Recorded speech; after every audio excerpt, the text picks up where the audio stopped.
Hello and welcome to Voice It Season 3. It's been 6 months since the last episode and I'm so excited to bring you more interviews showcasing wonderful talent in the Clare Valley and the Mid-North regions of South Australia. People who've built businesses up from scratch and have turned them into success stories. I'm your host, Annabelle Homer. Oh my God, my life is crazy. I can remember standing outside going, I hate this. I don't want to be here. I want to go home.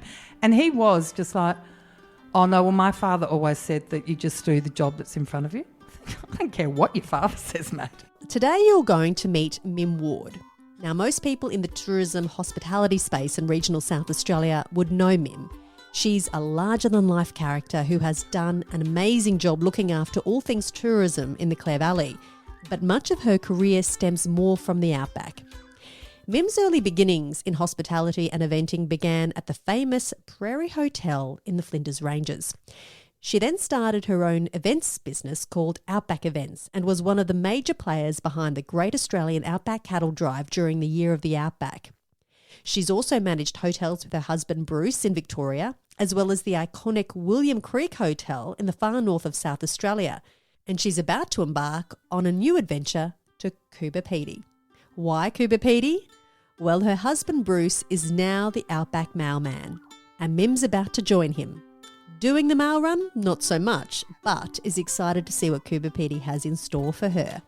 But before we embark on her next chapter in life, let's hear more about Mim's past.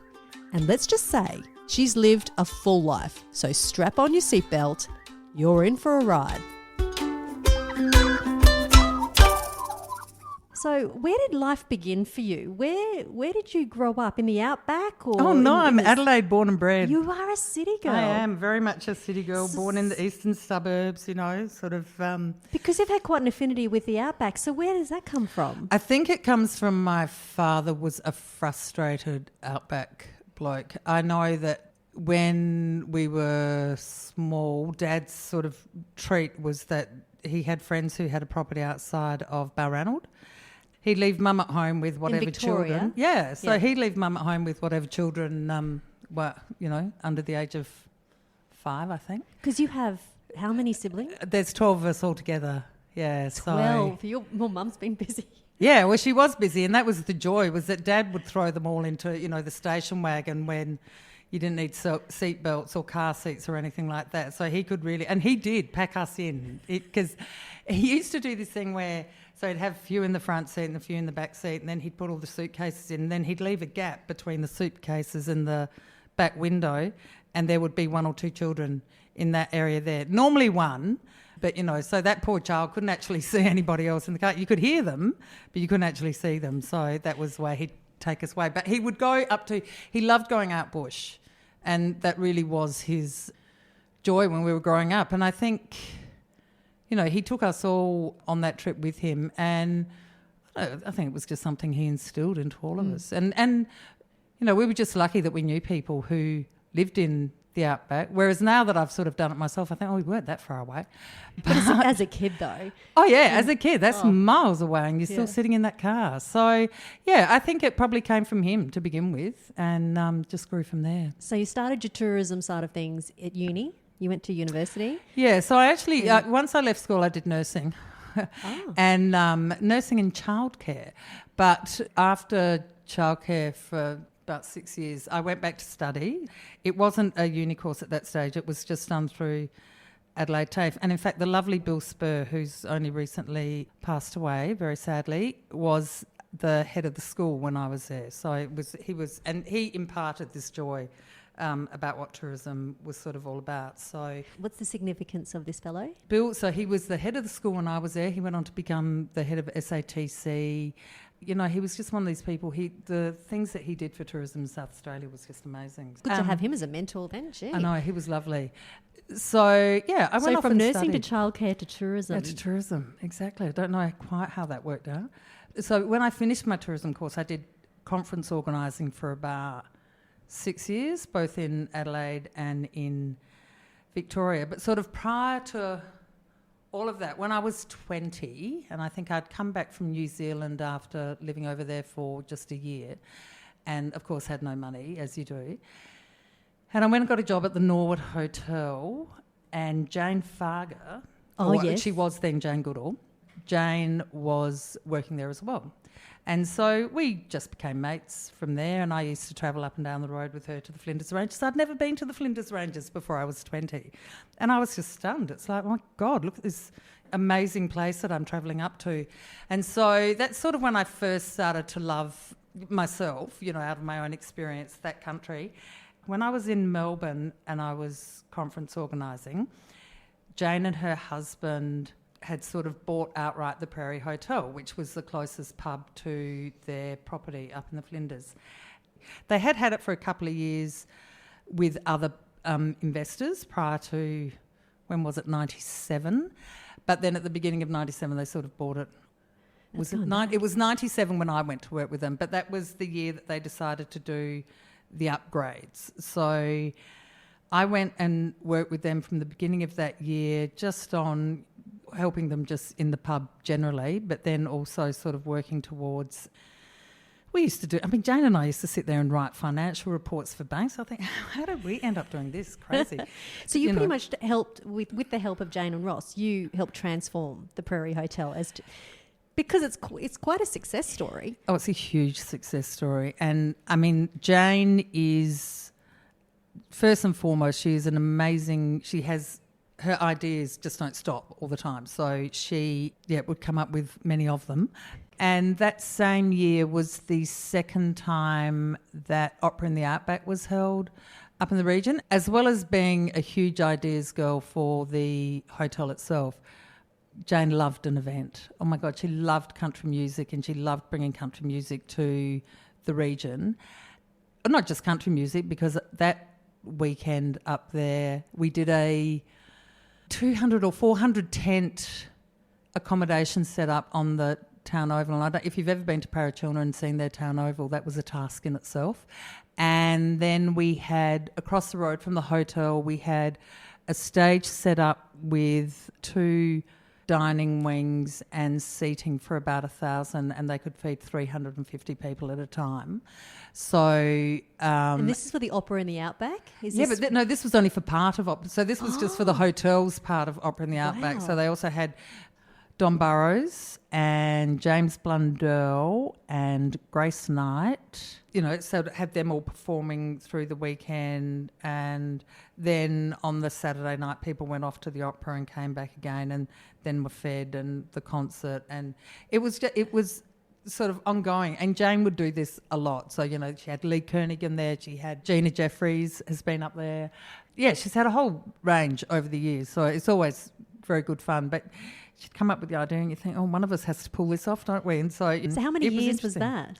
I did that for 4 years. So I was there from 97 until 2000, I think it was. Yeah. And then I left there and sort of thought, I'm going to start up my own little Outback event company, which I did, called Outback Events. I was so inspirational with my naming. And it's perfect, really. It says what it is. Yes, exactly. But I was just very lucky that at that time it had been, 2002 had been declared the Year of the Outback in Australia, and then South Australia, and again this sort of driven out of the South Australian Tourism Commission, really jumped on that opportunity and were able to secure funding for some fabulous events over that year, and one of them being the Great Australian Outback Cattle Drive from Birdsville down to Maree, and we did concerts out in the breakaways outside of Coober Pedy. There was a big walk, or an organised walk that did the whole of the Hyacinth Trail and this sort of thing. So, and there was a lot more besides that, but they were sort of the ones that I worked on hands-on. That would have been huge. Oh, the cattle drive was, to this day, I think that's one of the most amazing things that I've worked on. It was hard work. I can never quite work it out because I'm not good with my calculations of, stones to kilograms and that sort of thing. But in 45 days up there, I lost 1.5 stones. Because my role in that was the operations manager. So I was responsible for getting the camps set up.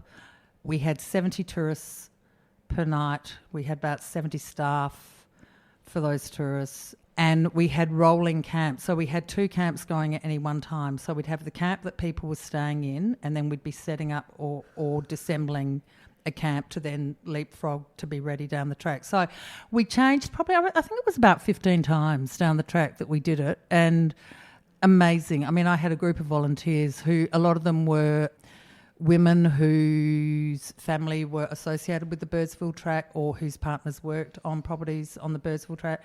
And then we also had Cochrane's Transport, and we had Chris Cochrane, Peter Cochrane's wife worked, and her daughter Rebecca was also on it. And, you know, I mean, they came up and did it for nothing, these people. And when we got to Mungarani, because we had a concert there, Lee Kernaghan, I think, and Adam Harvey. And we had people flying in on that one as well, because there was an airstrip at Mungarani, so we had people flying in, and lots of other people came up for that, so we had more people that night. And then when we got down to Murray again, you know, that was a big sort of celebration. And that was amazing, because we had Slim Dusty in concert in Murray, and I reckon that was one of his, if not his last, it was definitely one of his last concerts. So, you know, that was something I never thought I'd see. If you'd asked me when I was 20, I never wanted to see Slim Dusty, and of course now I know every song, and I can sing them all. It's great.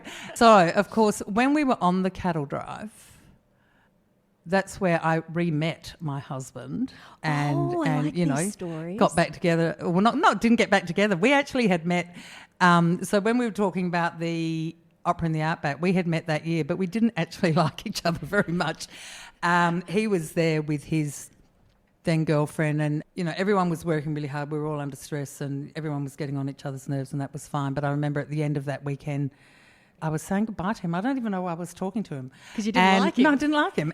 But he actually turned around to me and said, "Have a nice life." And I thought, oh, not if I see you again. Anyway, you know, that was fine. He'll be fine that I tell this story. And I did see him through the years after that, because he used to do a bit of work on film crews and this sort of thing. So he came up around into the region again. And then on the cattle drive, he was working with Steve Marcus, who did the catering on the drive, and Steve and Bruce were good mates, and so Steve said, he said, come up and do this cattle drive, because, you know, it's right up your alley, because he's a Victorian and he used to muster cattle in the high country up around Mount Beauty, sort of Mount Bogong and Falls Creek and that area. So he said, come, you'll love this. So, you know, come and do it. Well, of course, what he didn't tell Bruce was that you'll also be working in the kitchen, and we start work at 4 o'clock in the morning and finish at 10 o'clock at night. So the likelihood of you actually getting on a horse or seeing cattle is pretty slim. So I think he did get out one day for about 2 hours. He and would that have been was dirty. It. Yeah. Oh, no, he's all right. It certainly didn't hook up on the cattle drive itself, but we then developed a relationship after that, and a couple of years got married. He was a lot of fun on that, and in fact, he probably kept a lot of us sane. You know, he has a little bit of a kooky sense of humour at times, and so that definitely came out on the cattle drive itself. After that year with the Tourism Commission, I then went over to Victoria. So Bruce at that stage was living up in Mount Beauty.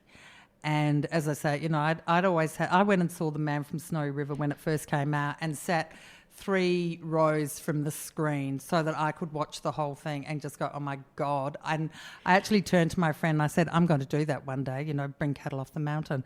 Well, lo and behold, about 6 months later, they were bringing the cattle off. So the Victorian government sort of declared that they couldn't muster anymore up in the high country. Oh, yep. And so they were doing their last muster off the mountain, and they invited me to go along. And I'm looking at Bruce going, but I'm not a good horse rider. I mean, this is ridiculous. I can't do that. So I had every excuse under the planet, and they said, no, it'll be fine. We'll give you, you know, a good horse and all this sort of thing.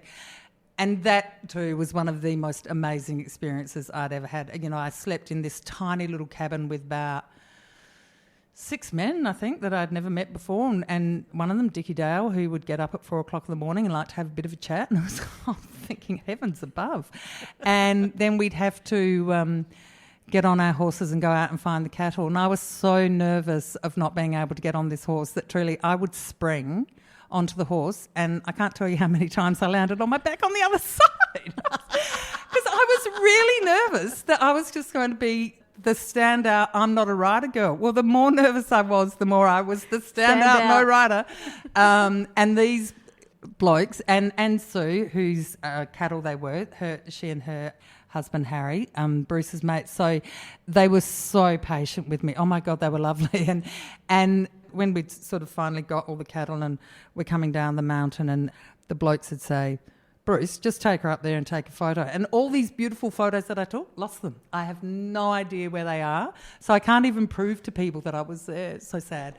But yeah, that was amazing. So you were in Victoria for how long? We lived over there for 6 years. So when I first went to Victoria, Bruce had this picture of a pub that he had seen advertised. And he was showing it to me and I said, why are you doing that?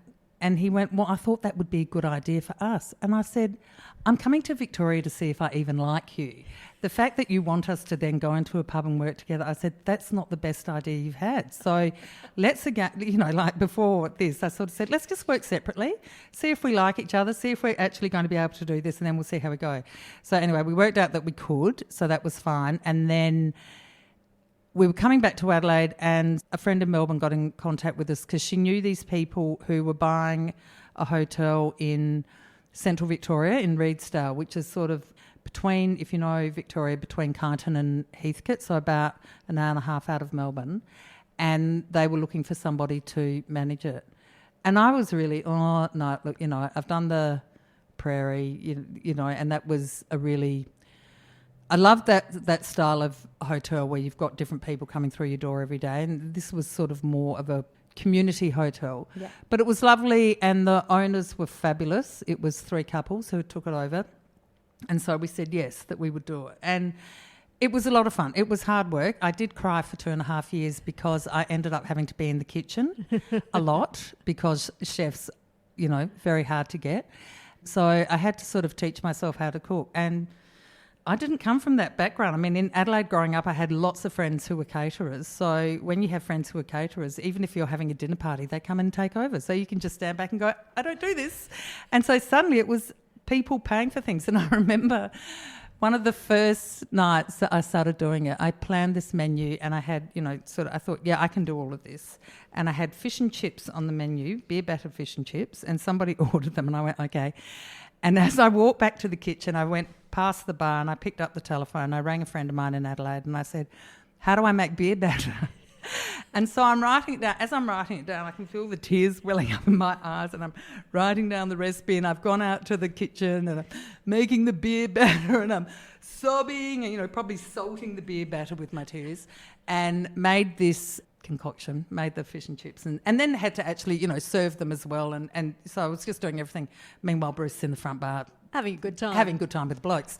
And so I sort of went out and I said, there was no one else in there, and I said, so how's your meal? After wiping my eyes and sort of clearing myself up a bit, I said, how's your meal? And the lady said, oh, it's fine. She said, the batter's a bit sort of soft. It's not crispy. And I just turned around and said, that's just how we do it here. I thought, I don't even know what else to say to you. I'm sorry. So it did you take me... You didn't want to admit, well, that's the first time that I've ever made. No. And I tell you, it took me, I reckon it took me at least 2 years before I felt that I can actually do this. There were a lot of hit and misses, and there were a lot of times where I said to people, don't pay, don't charge them, don't, or because I just thought I can't charge for something that is below par. And one of the families of the owners would only eat rare steak. Again, if you don't cook, how do you do a rare steak? That's just ridiculous. And I remember the first few times I did it, Bridget would come in and say, Mim, they just taste stewy. And I'd think, what does that even mean? What are you talking about? Luckily, I had a good mate who was up in Denny at the time, in Deniliquin, and she came down and worked with me a bit, and I learnt so much from her. And that was the beauty. Each chef that I had come in and work at the hotel, you'd learn something from. So after a while, I thought I could do it. I mean, certainly not to a level that anyone that I know can do it, but I can do it to a level where I'm happy to sell it. Yes, and you're comfortable in that. Yeah, so, if you're looking for basic chef for Outback Country Pub and that's all you want to do is basics, I could possibly put my hand up for that. Not that I'd want to at this stage. You put a lot of pressure on yourself. You're gutsy. I don't know if I could have done that. I think it's just... Fake it till you make it type situation. Oh, it is very much. Oh, no, I did, truly. As I say, you have to have good people around you. So I had this beautiful woman who worked with me in Reedsdale, and we got on really well together, and she was, as bad as me. I'd say, Jen, can you go outside and get the basil? And she'd come back in after 5 minutes and she'd say, what is basil? I think, oh my God, this is just not going to work. The two of us together, how will we ever get through this? But she came on that same journey with me. It was fine. You know, when I was crying, sorry, this is true. When I was crying in the kitchen, because it would just overtake me, you know, I'd be going along all right, and then somebody would come in with another order, and I'd just think, I can't do this. And and it was that sobbing where you're sobbing, you're sort of like that. And poor Jen would, the whole kitchen would go quiet. And if anyone came bashing in that door, she'd just turn it. No one was allowed to speak. No one was allowed to speak in the kitchen. Everyone just had to be very quiet. The only sound that you could hear was my sobbing as I'm plating up food. It was terrible. What did Bruce say about all that? Oh my God, turn a blind eye. Did he not assist you in any way? Did he come into the kitchen and No, help you I remember cook, or? about 6 weeks into that, we were standing outside, and we were only newly married. We had got married that year. Plus, before we went up there, oh my God, my life is crazy.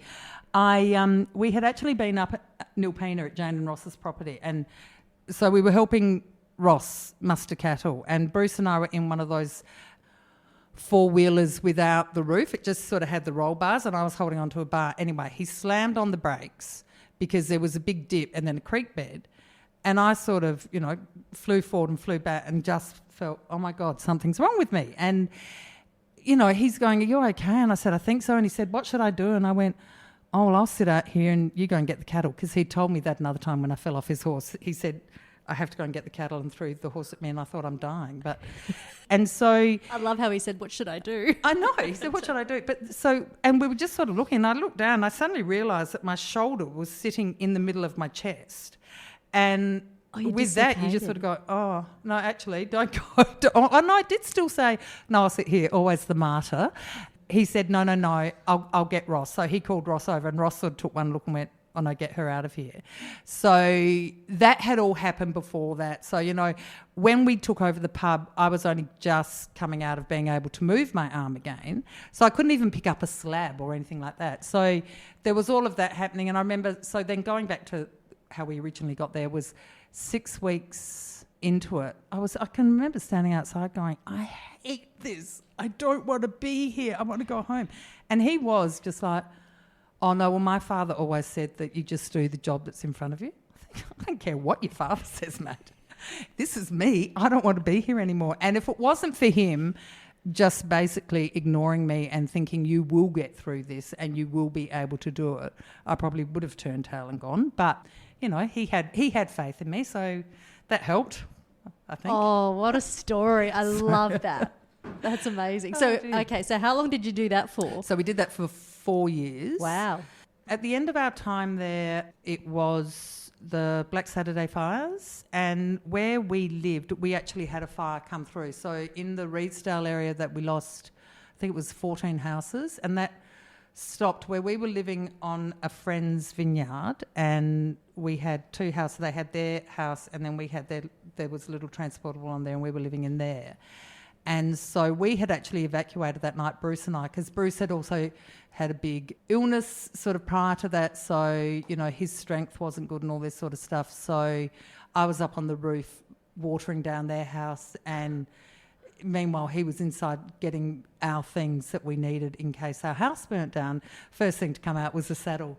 Could you go and get the wedding photos, darling? I'm saying, you know, like something that, you know, proves that you love me. Anyway, so that year we had in Victoria, but I did a lot of work with we had a community group that were doing bushfire recovery, so I sat on that. In Victoria, they contracted, I think it was Grollos, who were developers and builders, to do all of the clearing up of the burnt sites, and so I was the community officer with them. So I actually went and met with all of the people whose houses or properties were burnt in both the Bendigo and the Reedsdale area, and talked to them and worked out what they wanted sort of preserved on their properties and this sort of thing. I can't tell you the number of times I stood in the middle of a burnt out patch just sobbing with somebody because the stories were devastating, you know, and people lost everything, absolutely everything. And they were telling you their life story and they had about half an hour to do it in because you had to go to your next appointment sort of thing. It was pretty brutal. But you sort of at the end of it, you got a sense that you had achieved something and you had assisted in some small way. So, yeah, it was good. So then after that, we came back to South Australia. Oh, because the man, sorry, am I talking too much? No, this is fascinating. I'm loving it. So then the man who we got to sell the hotel when we left, I was reading the Outback magazine one day because, Bruce always bought that. So, and there was this article about this bloke he was based in Melbourne, but he was an Outback hotel broker and he used to fly all over the Outback selling country pubs. So I said to Bruce, let's get him to sell this hotel. So we all agreed, we and the owners all agreed that, yes, we would. So he assisted us to do that. And then during that course, we sort of all became mates. And he used to run the William Creek Hotel at the end of I think it was the end of the 90s or early 90s, anyway, somewhere around that time. Peter Moore is his name. And he sold our hotel. And when he was selling, he said, you and Bruce should really go, you two should go up to William Creek. And I just went, you know what? No. I said, we're going back to Adelaide and we're just going to have a nice life, So thanks very much, Peter. Lovely. We'll catch up with you later. Anyway, then Bruce started talking about looking at another hotel around where we were. And I said, no, we're not going to do that. I said, really, if that's what you're going to... And it was a totally off-the-cuff comment. I said, if you're going to look at that, you may as well look at William Creek. At the time, if I could have taken those words back, I would have, because next minute I know that's where we're going. So we went from an hour and a half out of Melbourne back to South Australia. And we were going back because my mum was quite old and, in care and I wanted to spend more time with her, to William Creek, which was driving time about 8 hours, from Adelaide, which probably was a little bit further than what I wanted to be from Adelaide. But it was an opportunity that just sort of came up and we said, okay, we'll take it. And it was great. So did you own it or manage it? We owned the lease. You owned the lease? Yes. Wow. And what a pub to run though, William Creek. Yeah, no. It was out there. It's the only time in my life I've ever had a panic attack because... So when I was doing the Year of the Outback Events, I had sort of been up and down the Oodnadatta track and I knew the William Creek Hotel and I'd been up there with friends and stayed and we'd camped all up and down there. When Bruce and I were looking at it, I said to Bruce, well, look, I know the hotel. So I said, you don't. So why don't you handle the negotiations and the travelling up and down? I'll stay down here with Mum and you can do that. So I said, okay. And then the day came for us to go up there and, you're going up and you're thinking, oh, we should be there now. And no, it's a little bit further and a little bit further and a little bit further. And then we sort of got up there and I went into the hotel and I thought, oh, yeah, you're looking around, there's business cards all over the ceiling and the walls and everywhere and there's, just lots to look at and lots of Outback people in there and lots of travellers going through because there was water in Lake Eyre the year that we took it over. Yeah. And so there was a lot happening. And this was in November and it was hot as well. And I remember we sort of got up there and we're sitting and we had a drink and they said, oh, do you want to go out to your accommodation? We went, yeah, okay. We got to the door of the accommodation.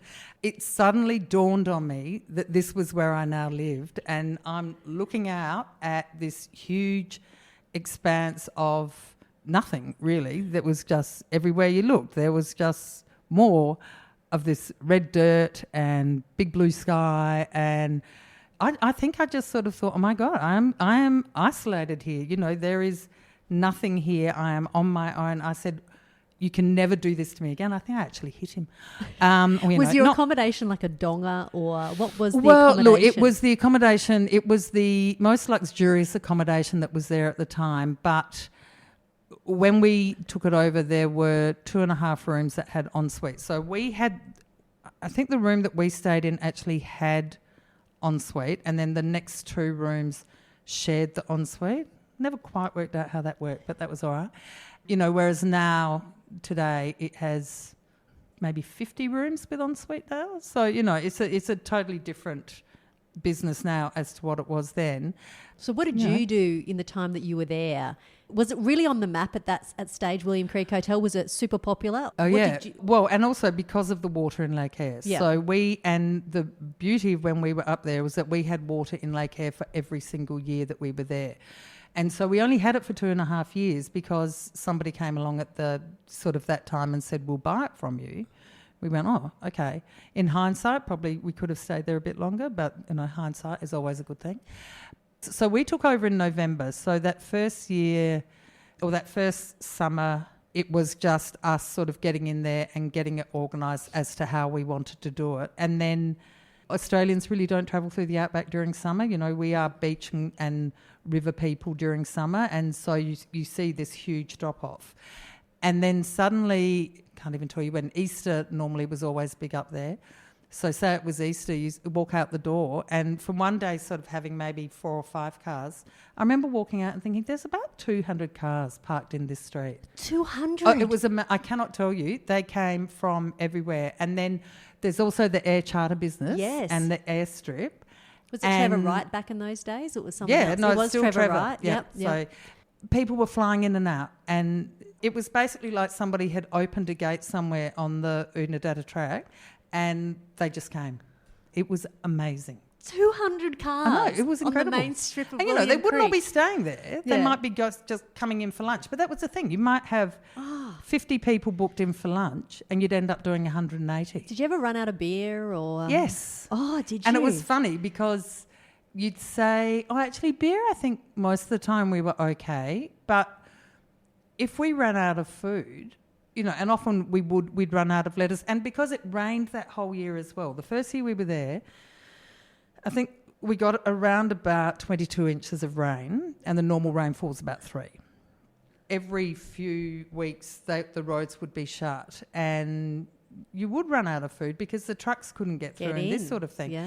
So then when you could get out again, I'd say to somebody, I only had a few people who were allowed to drive our cars, but I would say to one of the backpackers, can you just go into Coober Pedy and pick up some things for me? And, of course, going into Coober Pedy is a 2-hour drive one way. You do your shopping, it's a 2-hour drive back, and that's on a good road. So then when you've got a road that's a little bit slippery or has been cut up a little bit, it takes a little bit longer. So for someone just to nick down to the shops actually took a full day. You learnt to adapt really quickly, and you learnt that it's okay to run out of things. Not everything that you offer on the menu has to be there. So what year was this again? We went up there in 2009, at the end of 2009, and we left in 2012. I also look at that experience and think how lucky and very fortunate we were to actually have the experience, because there aren't that many people who have done it. So after William Creek, you then made the trek down south to Spalding. Was that your next spot? We did. So we bought our home in 2011, so when we were still up at William Creek, and came down here, and we had about a year before we bought the store. So we bought the Spalding General Store, but during that year, we went overseas for a couple of months. That was lovely. That was very lovely, actually. That was a great holiday. And then I went back up and did some work at the Prairie again. So the good thing about that was that I was only sort of less than 3 hours away from my door to the front door of the hotel. So, I could go and have sort of 4 days at home and then just jump in a car at 6 and be at work by 9 o'clock. So that sort of worked really well. And then we took over the store. So Bruce, I did sort of do a little bit of work with him to begin with, but I let him take that one on. And you went and did your own thing. I did. I did the Prairie, and then I did a little bit at a couple of the cellar doors. I did a little bit at the Wine, Food and Tourism Centre. Went back up and did another year at William Creek. So by that time, Trevor Wright had bought out the hotel and sort of owned the town, and just needed someone to go up there for that year. So I went up and did that, and this role came up as the tourism manager. So I thought, yeah, I will take that on. It's another challenge. Yeah. I think that's what I do. I just like to put something out there that, I haven't tried that before, so let's see if I can do it or not. Well, you're off on your next adventure. I am. Coober Pedy, here you come. Any idea what you're going to do up there? It's like going back to your old stomping ground, really. It's going back to what you know. It is. And I have been up there very quickly since Bruce went up. Coober Pedy is going to have a lot of different opportunities that I probably haven't explored before, and part of me sort of thinks let's not do tourism and hospitality anymore. But that's not to say that never say never, isn't that the saying? But, there's other avenues as well that I'd like to explore. I keep thinking I could go and be a Pilates instructor and do it for old people, and I think, at least you'll keep fit. I don't know. I think just wait until I get up there, really, to see what opportunities are there. When will you be up there? After I've had a month at the beach, because I missed out on that last year. I actually worked out that last summer I didn't get to swim in the ocean at all, which is one of my greatest joys in the world, is not in a flat beach. I like to be battered by a wave somewhere. Yeah, look, it'll be into 2023. So we've got a little dugout up there, which is... I was going to say, if you're going to be living in a dugout. We are, yes. I have... Is there an indoor swimming pool as well? No, I heard that's some of a these shame, dugouts isn't it? have pools and tennis courts. No, but I'm taking an inflatable one up there. Yeah, I think bet you would Coober be. Pedy's the sort of place that you need a pool. Maybe Really? you should install a wave pool, perhaps. That's right. Yes, that's what I could do. I'll start a wave pool up in Coober Pedy. I don't know if they have that enough water. We'll just see. We'll just see what happens. I think, that's the nice part of it, is that I've been fortunate in that there's always something that comes up. And look, even if it means having to work with my husband, I'll put my big girl's boots on and I will cope with that as well. Makes him sound like an ogre. He's not. He's a pussycat. The role itself is 2 days a week. So he goes out on the mail run on a Monday and a Thursday, and it's a 600-kilometre drive, sort of Coober Pedy, Oodnadatta to William Creek and back, and he takes tourists with him on that day. And he's putting in extra tours on the days when he's not doing the mail run. So he's like the modern-day Tom Cruise. Yeah, probably not as gutsy as Tom Cruise. I think he's got a few more creature comforts than Tom Cruise did. And, just the fact that he has four-wheel drive makes it a lot easier. But yes, he would probably say that he was the modern-day Tom Cruise, most definitely.